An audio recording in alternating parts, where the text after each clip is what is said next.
Hello students, welcome back to my channel. Today I am going to solve Ray Martin প্রশ্নবিদ্যা 2025 আমরা class 7 এর 3rd নম্বর স্কুলটি solve করব। যে প্যাসেজটা দেখতেই পাচ্ছ, প্যাসেজটি দিয়েছে দ্য বুক অফ নেচার থেকে। চলো দেখো। You know of course that our earth is very very old, millions and millions years old. তোমরা নিশ্চয়ই জানো যে আমাদের পৃথিবী অনেক অনেক পুরনো, লক্ষ লক্ষ বছরের। And for a long time there were no man and woman living in it. এবং দীর্ঘকাল ধরে এখানে কোনো পুরুষ ও মহিলা বসবাস ছিল না। Before the men came there were only animals, and before the animals there was a time when no kind of life existed on the earth. মানুষ আসার আগে সেখানে শুধু ছিল জীবজন্তুরা, আর জীবজন্তুদের আগে একটা সময় ছিল যখন পৃথিবীতে কোনো রকম প্রাণের অস্তিত্বই ছিল না। It is difficult to imagine this world of ours.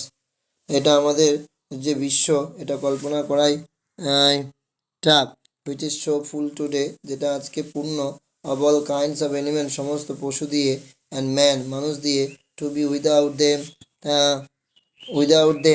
এবং তাদেরকে ছাড়া। But scientists and those who have studied and thought a great deal about these matters tell us that there was a time when the earth was too hot for any living being to live on it. কিন্তু বিজ্ঞানীরা আর যারা এইসব ব্যাপার নিয়ে পড়াশোনা করেন ও চিন্তাভাবনা করেছেন, তারা আমাদের বলেন যে একটা সময় পৃথিবী এত গরম ছিল যে সেখানে কোনো প্রাণীর পক্ষে বাঁচাই সম্ভব ছিল না। And if we read their books and study the rocks and fossils, the remain of all animals, we can ourselves see that this must have been so. আর আমরা যদি তাদের বই পড়ি এবং পাথর ও জীবাশ্ম প্রাচীন জীবন্ত দেহাবশেষ পর্যবেক্ষণ করি, আমরা নিজেরাই দেখব যে একসময় নিশ্চয়ই সেরকমই ছিল। You read history in books, তুমি বইতে ইতিহাস পড়ো। But in old times when man did not exist, surely no books could have been written. কিন্তু প্রাচীনে যখন মানুষের অস্তিত্ব ছিল না, অবশ্যই কোনো বইও লেখা হয়নি। How then can we find out what happened then? তাহলে তখন কি হয়েছিল, কিভাবে আমরা জানবো? We cannot merely sit down and imagine everything. আমরা বসে বসে সব কিছু কল্পনা করে নিতে পারি না। This would be very interesting, for we could imagine anything we wanted to and would thus make up the most beautiful fairy tales. ব্যাপারটা খুব মজার হতো, কারণ আমরা যা চাই তাই কল্পনা করে নিতে পারতাম, আর সেভাবে সবথেকে সুন্দর রূপকথা কি হতো, তৈরি হতো। But this need not to be true, as it would not be based on any fact that we had seen. কিন্তু আমাদের দেখা তথ্যের উপর আধারিত নয় বলে এটা সত্যি হওয়ারও দরকার নেই। But although we have no books written in those far off days, fortunately we have something which tell us a great deal, as well almost as a book would. কিন্তু যদিও সেই সময় শুধু অতীতে দিনে লেখা কোনো বই আমাদের কাছে নেই, ভাগ্যক্রমে আমাদের কাছে কিছু জিনিস আছে যা প্রায় বইয়ের মধ্যে আমাদেরকে অনেক কথা জানাতে পারে। We have rocks and mountains and seas and stars and rivers and deserts and fossils of old animals. আমাদের কাছে আছে পাথর, জানার জন্য পাথর, পাহাড়, সমুদ্র, নক্ষত্ররা, নদী ও মরুভূমি ও প্রাচীন জীবজন্তুদের জীবাশ্ম। These and in it other like things are our books for Earth's early story. এইসব আর এই ধরনের অন্যান্য জিনিসই পৃথিবীর আদি বৃত্তান্ত জানার আমাদের বই।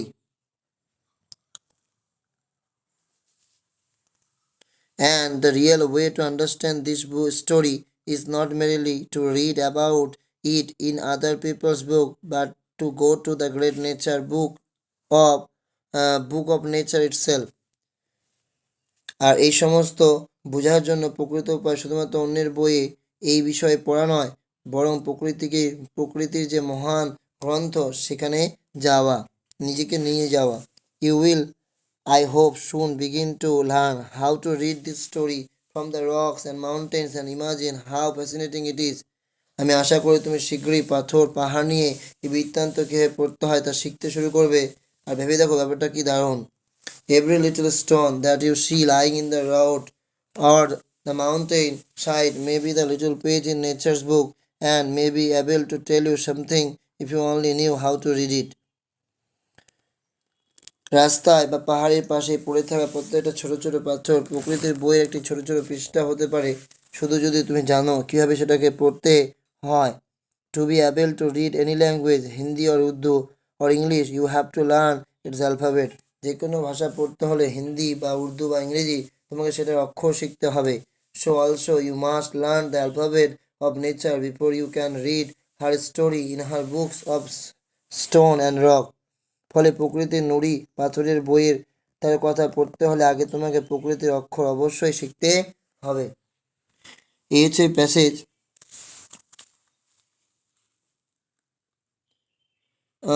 প্রশ্নগুলো দেখো, 4টি প্রশ্ন। What does the narrator mean by alphabet of nature? According to narrator, to be able to read any language, যে কোনো ভাষা জানতে মানে অ্যাবেল হওয়ার জন্য we have to learn its alphabet, আমাদের অবশ্যই তার কি জানতে অক্ষর জানতে হবে।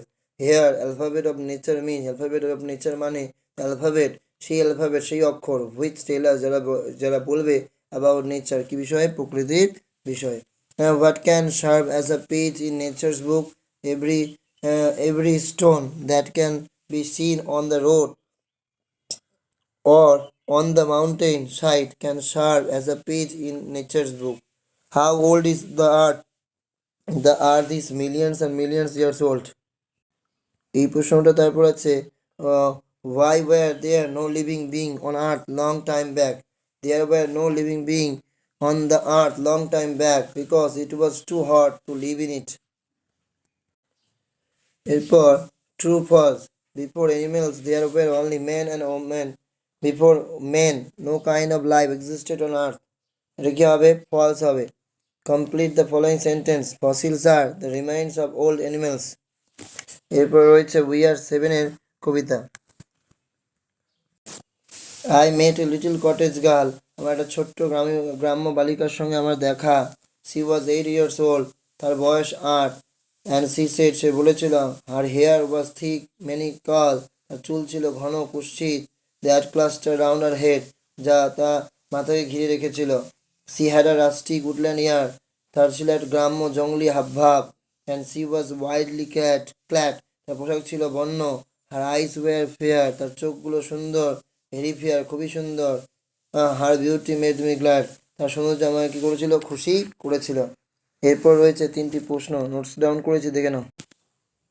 Whom did the poet meet? The poet made a little cottage girl. Write any 2 physical features of the girl. The girl's hair was thick and curly and her eyes were very fair. এরপরের প্রশ্নের answer হবে, line খুঁজতে হবে। হ্যাঁ, সেই লাইনটা হচ্ছে the beauty made me glad.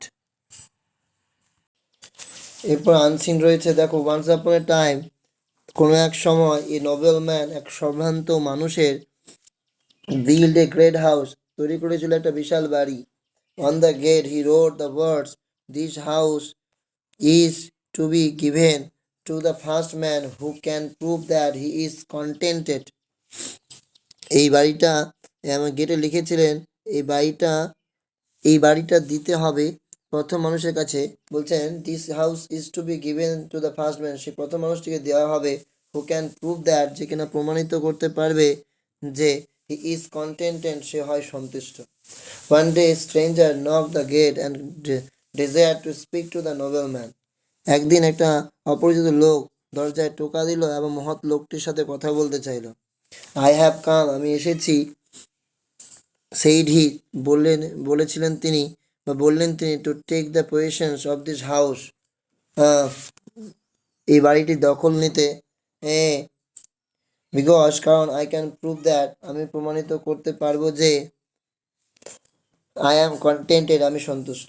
The noble man said, তখন সেই বলতে পারে সম্ভ্রান্ত লোকটি বললেন, there is no trace of contentment in you, তোমার মধ্যে তৃপ্তির চিহ্ন নেই, পরিতৃপ্তির চিহ্ন নেই।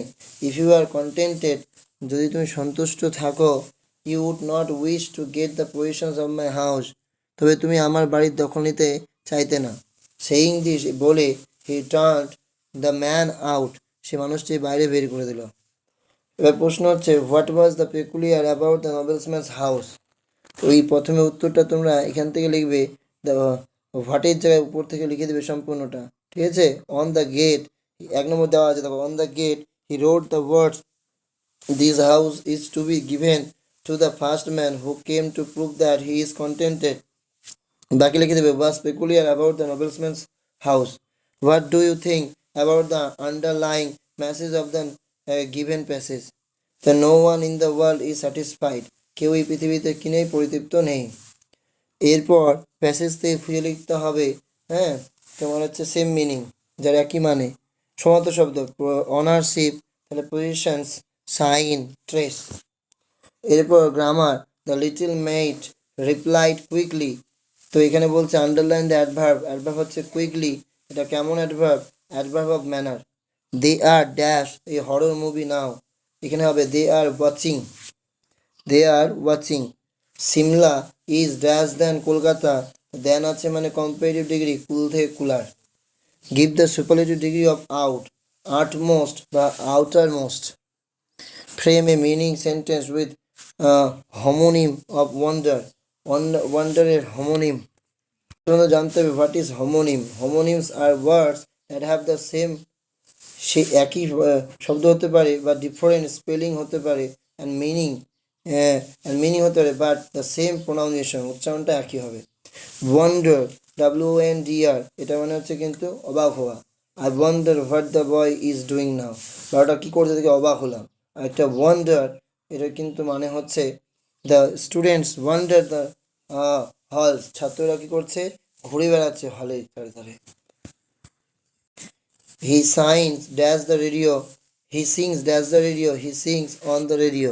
এরপর আছে হোয়াট ইজ পসেসিভ অ্যাডজেক্টিভ, তোমরা দেখে নাও। Possessive adjective are use to show possessions, অধিকার বোঝাবে পসেসিভ অ্যাডজেক্টিভ দ্বারা, অর অনারশিপ, মালিক, অফ সামথিং, কোনো কিছু। হোয়াইল উই ইউজ দেম, যখন আমরা ব্যবহার করি, when we refer to the people, it's more in the sense of relationship than ownership. The position possessive adjective in English, দেখো, যেমন আই হ্যাভ এ শার্ট, আমার কাছে একটা শার্ট জামা আছে, এটা হচ্ছে প্রোনাউন আই হিসেবে এখানে ব্যবহৃত হচ্ছে, কিন্তু আই এর জায়গায় মাই হচ্ছে পসেসিভ অ্যাডজেক্টিভ। যেমন মাই শার্ট ইজ গ্রিন, তাহলে এটা আমার অধিকার বোঝাচ্ছে যে আমার শার্টটা হচ্ছে কি গ্রিন। ইউ হ্যাভ এ বুক, এটাকে লিখতে পারো ইয়োর বুক ইজ নিউ।